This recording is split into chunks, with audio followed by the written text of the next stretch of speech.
Oke, assalamualaikum anak-anak. Kita akan masuk ke pertemuan ke-7 ya.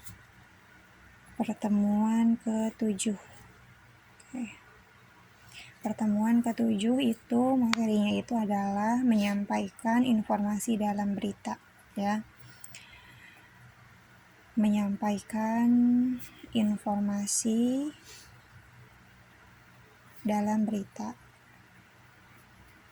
Nah, ini dibagi dua materinya. Materi pertama adalah tentang pentingnya berita ya. Oke, materi pertama tentang pentingnya berita. Oke. Jadi di sini itu akan mengungkapkan mengenai cara menulis berita yang harus diperhatikan ya.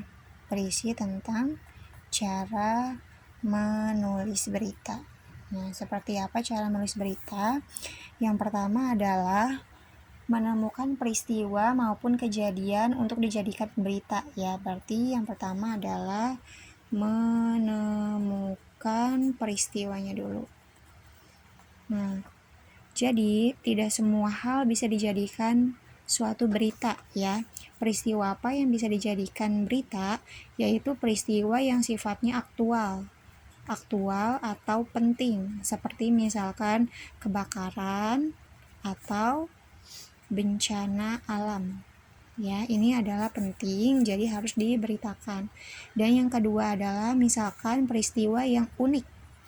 Yang unik itu seperti apa? Misalkan peristiwa yang unik itu tentang pejabat misalkan ya, tentang pejabat yang belusukan ke pasar kayak gitu.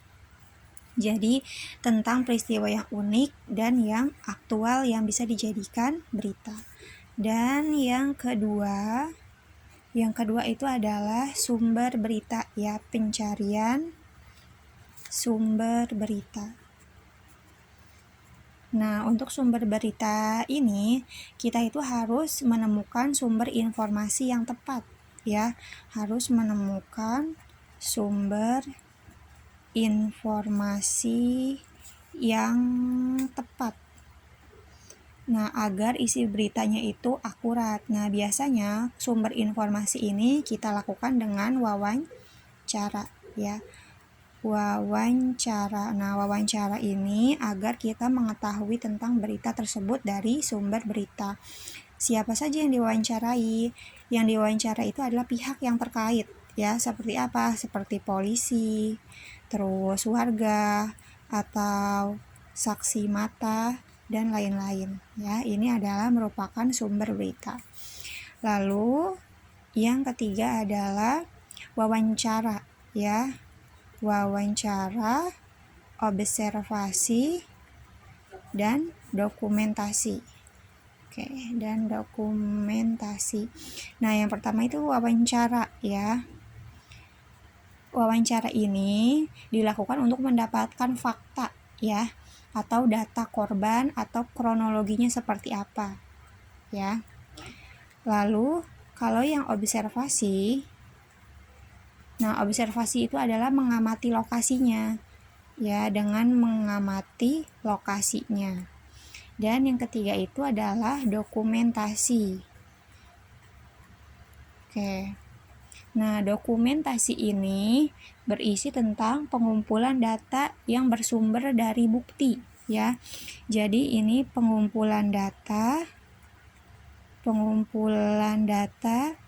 yang bersumber dari bukti. Nah, ini sangat penting ya, wawancara, observasi, dan dokumentasi. Lalu yang ketiga adalah yang keempat ya, ini 1, 2, 3, 4. Yang poin D berarti sekarang. Yang poin D adalah mencatat hal-hal penting. Mencatat hal-hal penting. Nah, hal-hal pentingnya itu dipandu dengan 5W plus 1H yang kemarin ya. Apa, di mana, kapan, siapa, bagaimana, mengapa, ini dipandu oleh 5W plus 1H. Lalu yang kelimanya itu di sini adalah membuat kerangka berita ya, dengan kerangka berita. Jadi berita ini dibagi menjadi 3 unsur. Yang pertama itu adalah judul, teras, dan juga apa satunya lagi, judul, teras, serta kelengkapan atau penjelasan berita ya, serta penjelasan berita. Nah, model berita yang ditulis juga berupa berita langsung yang menemukan unsur 5W plus 1H-nya bagian awal. Jadi kalau berita langsung itu berita langsung 5W plus 1H-nya itu ada di awal. Nih yang ini nih. Ya, ada di awal. Tapi kalau misalkan dia berita tidak langsung, nih yang berita tidak langsung itu 5W plus 1H-nya itu ada di bagian akhir. Seperti itu.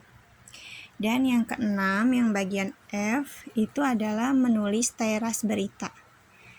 Menulis teras berita. Nah, untuk teras berita ini, dia biasanya di paragraf pertama ya. Teras berita ini biasanya ada di paragraf pertama.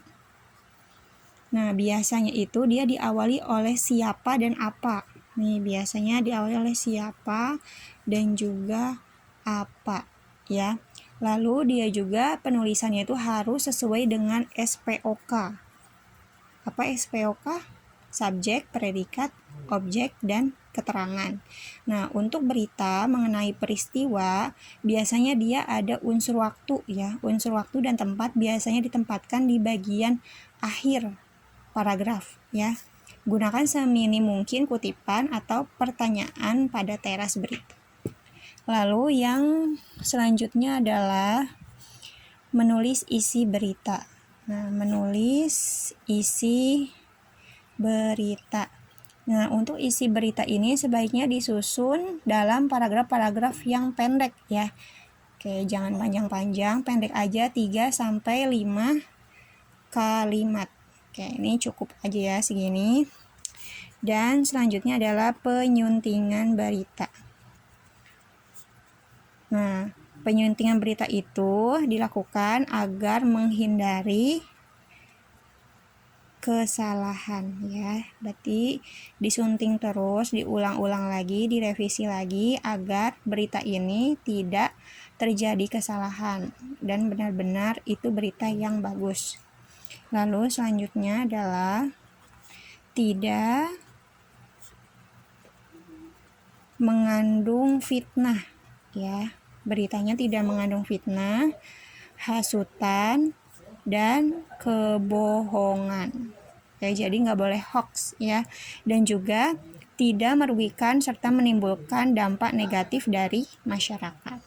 Nah, ini adalah materi tentang pentingnya berita. Terus selanjutnya materi kedua itu tentang penyampaian berita. Ya, penyampaian berita. Jadi kalau menyampaikan berita itu pertama itu harus menentukan sumber beritanya dulu. Menentukan sumber berita ya. Lalu setelah menentukan sumber beritanya, kita harus mendatangi sumber beritanya. Lalu yang ketiga itu adalah mencatat fakta dalam berita ya. Setelah mencatat fakta, baru kita mengembangkan catatan tersebut menjadi sebuah teks ya. Jadi mengembangkan catatan tersebut ya menjadi sebuah teks. Nah, itu adalah penyampaian berita. Dan yang ketiga di sini adalah penyuntingan berita. Penyuntingan berita tadi, penyuntingan berita itu dilakukan agar tidak terjadi kesalahan ya. Tapi dalam menyunting berita itu harus ada yang diperhatikan ya. Antara lain itu adalah kebenaran isi berita ya. Tadi nggak boleh hoax beritanya, jadi benar-benar fakta ya. Kebenaran isi berita, lalu kelengkapan ya. Kelengkapan isi berita. Jadi harus mengandung 5W plus 1H dan struktur penyusunan berita. Tadi struktur penyusunan berita itu ya. struktur penyusunan berita. Dan selanjutnya yang terakhir adalah baru penyusunan bahasa. Oke. Penyusunan bahasa. Oke, jadi materi pertemuan ke-7 itu ada beberapa: pentingnya berita, penyampaian berita, dan penyuntingan berita. Tugas kalian adalah mencatat apa yang ada di video. Ini merupakan hasil rangkuman dari LKS halaman 8, 9, 10 ya. Jadi ini sudah Ibu rangkum, jadi kalian tinggal tulis apa yang ada di video ini, lalu kumpulkan di WA Bu Novi sebelum jam 12 siang ya. Karena jika lewat jam 12 siang sudah tidak Ibu terima dan nilainya sudah tidak diinput lagi. Oke, selamat mengerjakan. Sekian materi hari ini. Wassalamualaikum warahmatullahi wabarakatuh.